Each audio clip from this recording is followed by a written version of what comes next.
Welcome to Lynn's Warriors, where we shine a light every day, the darkest corners of exploitation, and fight for the voiceless, and bring you good resources. Warrior Melissa Henson returns to break down a host of topics surrounding headlines about child safety, family safety. There's so much going on since we spoke last. Melissa is the VP of Programming at the Parents Television and Media Council, on a mission to just make us aware what's happening, whether it's online, streaming, at the movies, everything. She covers it all. The website is parentstv.org.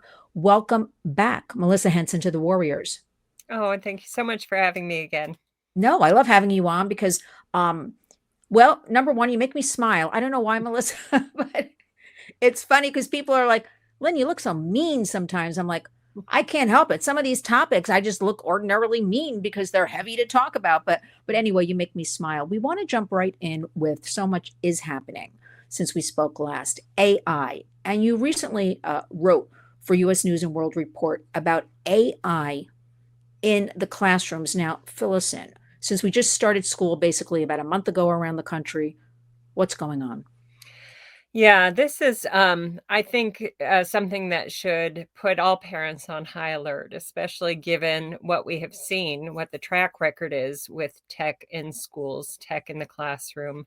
Time and time again, we have found not only did it not perform the way it was promised to us that it would perform by the tech executives that were promoting these ideas, but they exposed our kids to all kinds of horrific content, even on school-issued devices. So now we have an initiative from our Department of Education to advance AI in curriculum, not merely as a subject of learning, but as an integral part of their pedagogical process. So getting kids as young as age kindergarten to learn about and start using AI for tutoring for a whole host of educational purposes. And I think we really need to proceed with caution, not only because of the failure of tech in the classroom in years past, but also because of what we have already seen from AI. The horrific story of the young man who was coached by ChatGPT on how to commit suicide, according to the lawsuit that his parents filed. And in fact, the father testified in a congressional hearing or a Senate hearing very, very recently about the whole process. It started out as a homework help. His first interactions with ChatGPT were for homework help. And from there, it advanced to him pouring out his heart and soul into this chatbot. And the chatbot was encouraging him towards suicidal ideation. And not only encouraging him in that direction, but also teaching him how to tie a knot and how to hide from his parents the fact that he was thinking along these lines. I mean, absolutely horrific. Here's what I don't understand, Melissa. Maybe it's there and I haven't seen it yet. Maybe you know about it. If and there's a big push with this AI, as you know. Where is that exact plan K through 12? I mean, because you have to not only present something for students, you have to, for the educators, you have to for parents and family members. It's kind of a full partnership. Is there such a plan? I haven't seen one. Yeah, so my understanding is that they are sort of in an exploratory phase right now with the Department of Education. So in the month of August, they had an opportunity for public comment on this initiative from the DOE. We filed public comment. I know many, many other organizations that also filed comments expressing concerns and reservations about moving too rapidly down this path because of what we've already seen from AI chatbots, the harm that it has inflicted on young, impressionable children. And as I said before, also because of the disastrous outcomes from tech in the classrooms. We're seeing not improvements, but declines in reading scores. We're seeing declines in test scores. We're seeing declines in student achievement. We're seeing declines in students' ability to focus and pay attention, increased distraction, increased reliance on tech tools like, Grammarly and things like that. So kids aren't learning the basics, the fundamentals of how to think and write and reason because they're relying too heavily on these tech tools. Melissa, I started with saying you make me smile. Now you made me sad because, I'm sorry. um, no, I kid, of course. But did you see the national report cards that just came out a couple of weeks ago? It was the first time this was issued since 2019, and overall, as you just pointed out, failure across the board. Very little. When we see percentages of achieving the standard in the 20s and 30%, Yeah. why? And now again, as you pointed out, we've seen the track record from big tech over the years before we got to AI.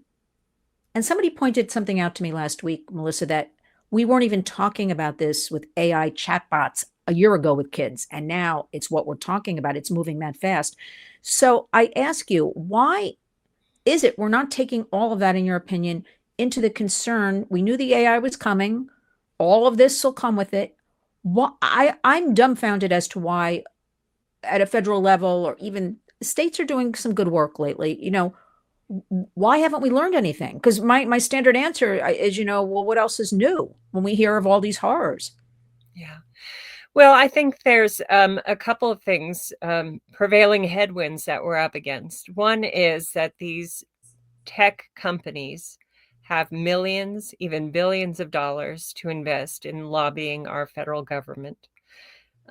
That's a very powerful headwind that we're up against. And then beyond that, I think we also have this sort of tech utopian view that is gaining currency, that almost like the transhumanist movement, that humanity can be improved in every conceivable way just by getting more technology in our lives. We're outsourcing our own brains to these tech devices.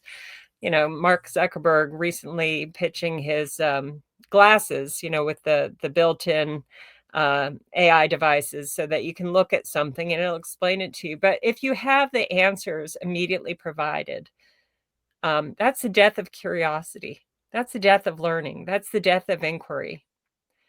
And too many people accept immediately, at face value, anything that the computer tells them, Yes. even if it's totally inaccurate, even if it's completely wrong. I can't tell you how often I will see somebody inquiring about, what is this object? What is it for? And somebody will respond, oh, well, Chat GPT says it's X. Mm. And what Chat GPT says is completely wrong. It's completely wrong. But they think that these electronic answers are infallible. They're 100% accurate. Most people who adopt these technologies early put too much faith and trust in them and don't think to question the results. And I think that's disastrous for us in the long run. I mean, absolutely. Our motto is question more with all of this technology, not less. Question more. Yeah. Make sure, right, that information is correct or it's from a well vetted source. Now, let me ask you something. I'm right now, Melissa, I'm concerned about the kids with all this. I'm putting so much effort in our children, beginning from the time they're born, because everything is what's happening around us, the landscape. I have to ask you though, who should we really hold responsible for all? Well, maybe this is not a good question. Is it a collection of society? Is it a collection of education, the government, everybody pushing this at us? Because I know I'm a broken record, Melissa, but I don't get it. This is a destruction for these young brains, right? Yeah. These precious kids. Why would we want that? Because let's think about the big picture. Even 5, 10 years from now, where are we going to be when they will be, older teenagers or adults or future American leaders? I really don't get it. You have any thoughts on that? Yeah. It's a big I question, mean, I know, but I ask myself this all day long. I just don't get it.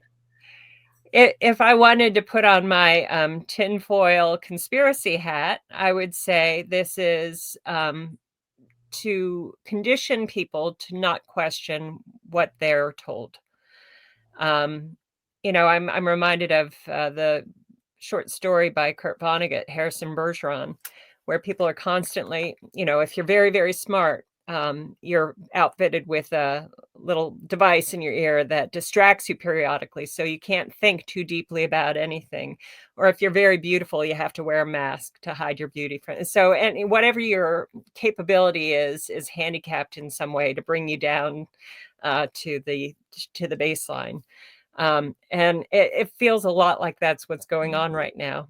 That we're normalizing ugliness in the public space. We're normalizing a lack of curiosity in the public space. We're normalizing being constantly distracted, even to the point where you go to put gas in your car, you can't even stand there for 2 minutes at the gas pump alone with your thoughts, because as soon as you start pumping gas, a screen comes on and starts playing music or trivia questions or what. I mean, the sources of distraction are multiplying and abounding, and the opportunity for being alone with your thoughts for a sustained period of time, the opportunities for deep thought are diminishing all the time.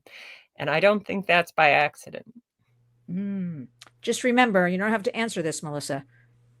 We've seen a lot of so-called conspiracies in the last several years actually become their truth. We find out later. So I think you're onto something there.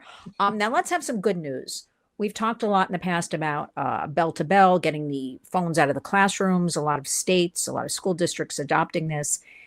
And again, since we started school a month or so ago across the country, we've had a lot of good news on that front, a lot of success. What updates do you have for us on that? Yeah, I'm happy to report that just about every state in the country, I believe, has made some move toward getting smartphones out of the schools, out of the classrooms. Many of them are moving in the direction of bell-to-bell bans. So you turn in your phone, you lock it up in a pouch when you get to school in the morning, and you don't get to unlock it until you return home at the end of the day. And I think that's a positive movement. But I came across an advocate recently who was saying it's good, but it's probably not enough, because kids are still getting exposed to um, horrific content while they're using their phones on the bus in the morning. They're still able to access horrific content, after they grab their phone while they're waiting for their parents to pick them up or before their after school activity begins. So I think what we need to be working on, what we need to be focusing on as the next step, is denormalizing putting these phones in the hands of young kids.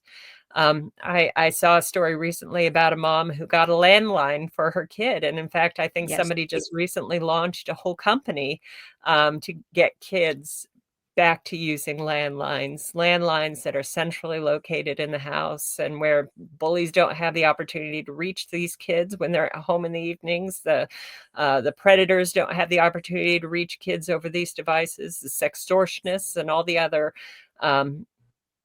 malevolent influences that are out there and available to kids on their smartphones. You can't touch the kids that are using landlines, and I think that would be a positive development to get back to using landlines. Yeah, we're mentioning it to everybody. Get a landline. I'm glad you brought that up about the phones in the classrooms, although it is a positive step. We agree on that.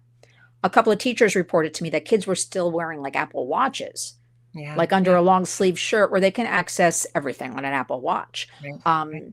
So I don't like, again, it's a positive step that we slap the Band-Aid on, as I like to say. We have to go deeper than that. Yeah, And as you pointed out, getting a landline. I mean, I don't know about you, Melissa. We had a phone on our kitchen wall, and yeah, then my mother had an extension. My parents had an extension in their bedroom, like right. one of those princess phones, or I think that's what they were called. Yeah, And we really have to get back to that yeah. and block out all of this predation. That's the only thing I think we can do right now is lessen the time on the devices, lessen the devices. But interestingly, I want to share this with you before I forget. I spoke to a couple of parents here in New York City because we do have the bell to bell. And I said, well, how are the kids faring? How are they doing? And the kids are from somewhere fifth, sixth grade, somewhere in high school. And every mother, and different mothers, so they didn't know each other. They're like, oh, the kids didn't care. They turned in their phone. I'm like, really? So I think as adults, we were like more in fear, thinking about Yeah. the child isn't going to have the phone and freak out or something. We know parents were saying we want to get to our child in case of an emergency, but it seems to be a lot smoother than was anticipated from what I'm hearing. Yeah, yeah, and I think that points to a couple things. I had, and I think we've talked about this before, Lynn, news article about Gen Z and I guess Gen Alpha is what comes after Gen Z, increasingly becoming wary of being dependent on phones and devices, the way they've seen millennials and older generations be dependent on these devices, and they don't want that for themselves.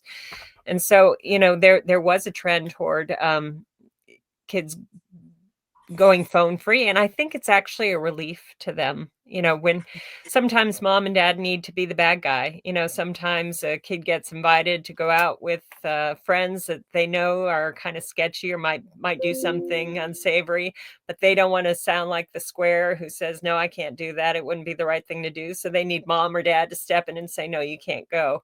And I think the same is true with the phones and the smartphones. I don't think kids want them in their lives as much as we assume they do. And I think they want an excuse to not have one. And so by saying, no, you can't take it to school, no, you have to leave it at home, or no, you can't have a phone until you're 16, or whatever the ground rules are that we put in place, I think there are a lot of kids that kind of go, thank you. Yes. Thank you. I need you to protect me in that way. And too often as parents, we aren't doing the job of protecting them. I mean, absolutely. Here in New York, we just actually peacefully protested in front of the Apple headquarters. There's a great group. They're probably 25 and under, like 18 to 25. They're called the Log Off Movement. Yeah. And they're doing terrific work with Design It For Us and Heat Initiative. And they're all young people. I think I'm the oldest one when I go out with them. I'm like, but they're so appreciative of they want, because they tell me, I always use young people or youth as kind of a focus group for us. So we understand what's going on. And they want us actually to give them a little direction. They want us to mentor, step in and support them, that real hand on the shoulder. So that's the message we have to share with everybody as well. So that's going slowly. We're chipping away in a good direction. Now we've got to talk about, we've had a handful now of these Meta whistleblowers stepping forth, and Warriors Listening Meta, Facebook, Instagram, WhatsApp, Threads, and Messenger are all under that Meta umbrella. Tell us what's happening with this, because there's a lot happening with this right now. Yeah. Yeah. Well, there was another Senate hearing not too long ago where they were looking at Meta, and in particular the Meta AI universe. And part of the testimony came from a Meta whistleblower who was talking about some of the problematic content, especially with Meta's Horizons. That was the virtual reality headset that they were promoting pretty aggressively just a few years ago. Girls being raped in this virtual world, for example, within minutes of first logging on. I mean, horrific stuff that kids were encountering. And they were aware of it internally, and they did everything they could to hide this information from regulators, from parents. There was reports of wanting to have what was the phrase, plausible deniability. So they put all kinds of intermediaries in between so that they could claim that they weren't aware that it was going on, but they were fully aware of what the risks were. They were fully aware of the danger to kids, but they still were out there promoting this content and this product to 13-year-old children and younger. Right. I mean, thank goodness for these whistleblowers, Melissa. And also, they were pointing out that the lawyers where they worked at Meta were watching them, like telling them to change wording or telling them, don't worry, the report will go up the chain. And like, they never really even heard like Mark Zuckerberg, like, where's it going up that chain or anything. And we have to really applaud them for stepping forward. We know it's hard. It's not easy in this environment, in this digital world, to step forward like that. So let's see where that goes. I hope with this recent spate of whistleblowers, we can really start getting some action going with all of that. I want to, I just thought of something. Let's get for a second, let's digress here and go towards entertainment, right? We've seen that over the years, it's turned increasingly sexual, or things rated. We've seen things, they say it's for adults adults, but it's really geared towards, we know this, towards kids, or kids will be the, stars of whether it's streaming or gaming or any of that. And we've also seen that a lot of these companies have been losing tremendous amounts of money in the entertainment, right? So Mhm. what's the landscape of that right now? Are they still going towards that content? Are they going towards no content? Because usually money talks. If you start losing money, you start changing your tune a little bit. Yeah, it's a very curious thing. This sort of splintering that's happening right now in the entertainment industry. Because you're absolutely right that a lot of these highly sexualized products are not bringing in the big money. It is true today and has been true for many, many years that the less restrictive the rating on an entertainment product, the more revenue it's going to bring in. So a PG rated movie is going to earn more money than a PG-13 movie, and a G rated movie is going to earn more money than a PG rated movie. That's historically been the case. It's still the case. If you were to put side by side the top box office movies against the Oscar nominated movies for 2025, you would have had things like Wicked was a big box office winner. There were Pixar movies that were big box office winners. These movies are pulling in tens of millions, hundreds of millions, in some case over $1 billion in revenue. But these are not the ones that the entertainment industry wants to award. These are not the products that they want to brag about. Instead, they're honoring movies like Honora, which is about a prostitute, and brought in less than 100 million, I think, before the Oscars. I mean, I'm sure it probably brought in more, just people curious to learn more about it when it was nominated. But prior to getting that nomination, brought in less than $100 million. It would have been considered a box office bomb by any measure. But these are the entertainment products that the industry chooses to honor. So, it's this. We hear that they just do what the market demands, that they're just following what the audiences say they want, but that's obviously not the case.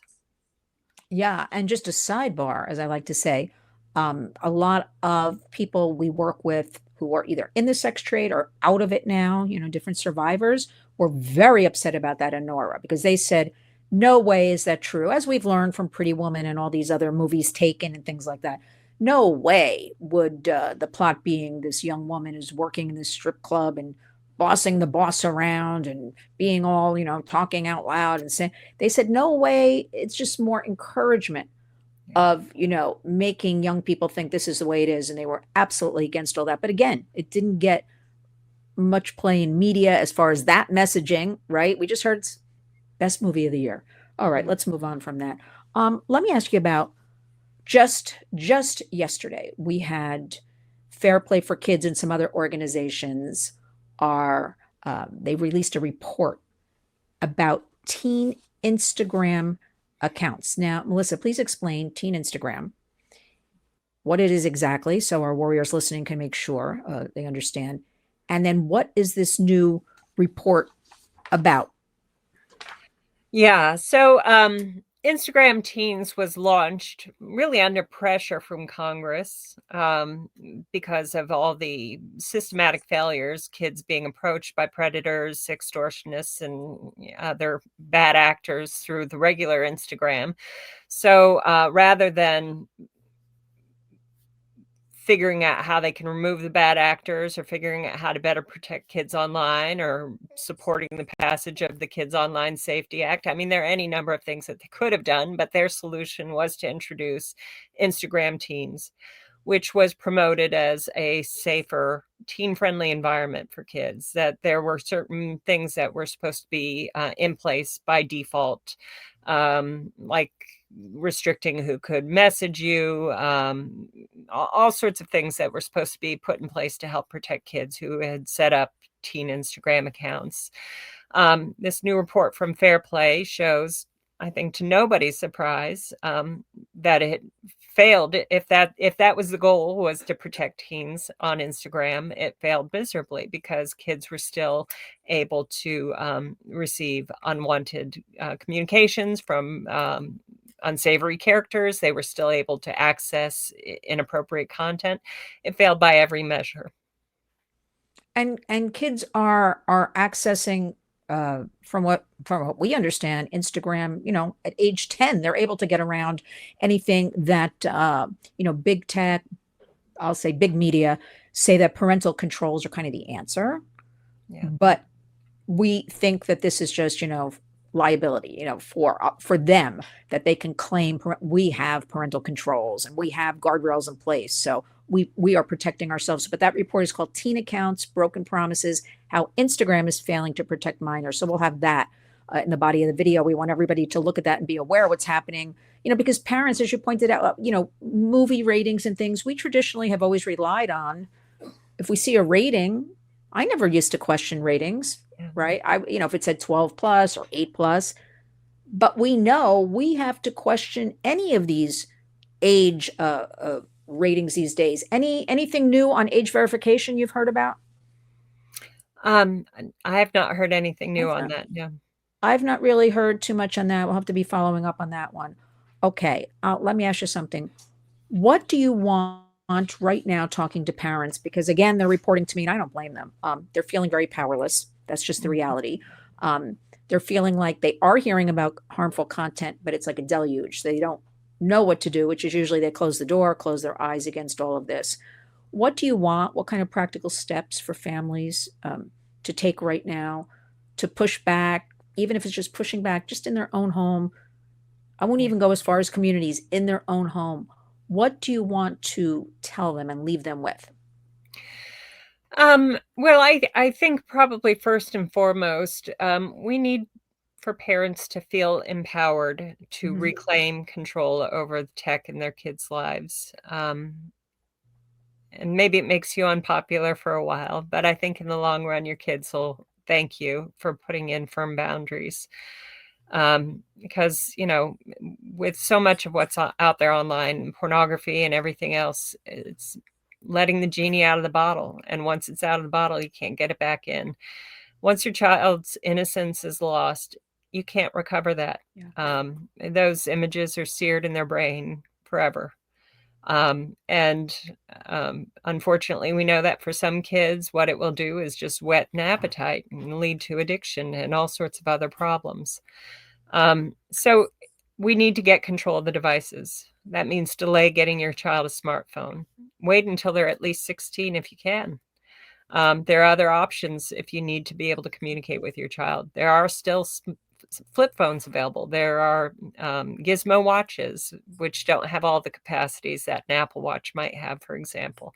So there are other ways. If you need to have a way to reach your child when they're away from home, there are other alternatives than a smartphone. Keep the computers in central parts of the house, or have just a family computer, a family laptop, so that you can see what your child is doing online, what websites they're visiting. You can check in on their social media pages if they have them. You need to know your child's passwords. Reagan was quoted saying, trust but verify. And I think that's the approach that we need to have with our kids. We love our children. We believe the best of them, but sometimes their curiosity gets the better of them and they're afraid to admit what they've done online. And they may feel scared to talk to you about with something that they've seen online. So we need to be open to having those conversations, but we also need to check and monitor what they're doing online to make sure that they're being safe and that they're not being targeted by predators or sextortionists or any of the other bad actors that lurk out there. I mean, absolutely. And, Melissa, it's nobody's fault. Like, this has just been thrown at kids, thrown at parents, but really parents have to really start stepping up and keep an eye. You can't just hand a device and say, that's it. Because I like to say that's opening your front door and welcoming the world in. And we lock our front doors. At least most of us do. I actually lied. I have one more question. I want to see if I can get you to answer this. Maybe you won't, but I don't know. If you could go in a room, and I'm very serious, you don't have to answer this if you don't want, and lock the door, and you were like with a bunch of lawmakers in Washington, what would you say to them? Right now, today? Yeah. You don't have to answer it, but I don't think we can lock the door anymore. I think we have to say it to everybody's faces. Like, we know what's going on. Where are the take actions? Why is there so much red tape? Why is it so hard?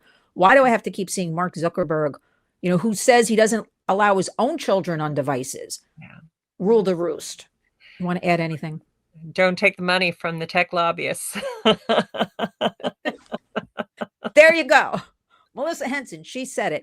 Well, listen, the website is parentstv.org, also on X at the PTC. As usual, we'll have everything in the body of this video. We want all of our warriors to go to the website, to read the blogs, to read all the information you have on there, to donate, to help.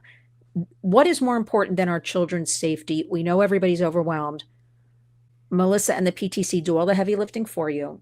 Throw them a few bucks. Let's get it going, everybody, and support the mission. I want to thank you, Melissa. You're always a tremendous warrior, doing such great work to just raise awareness. And we have to keep doing it 24/7, 365. So thank you. And I know you'll be back again because I depend on you every month to give us kind of updates on everything going on. And you are a tremendous warrior. Thanks, Melissa.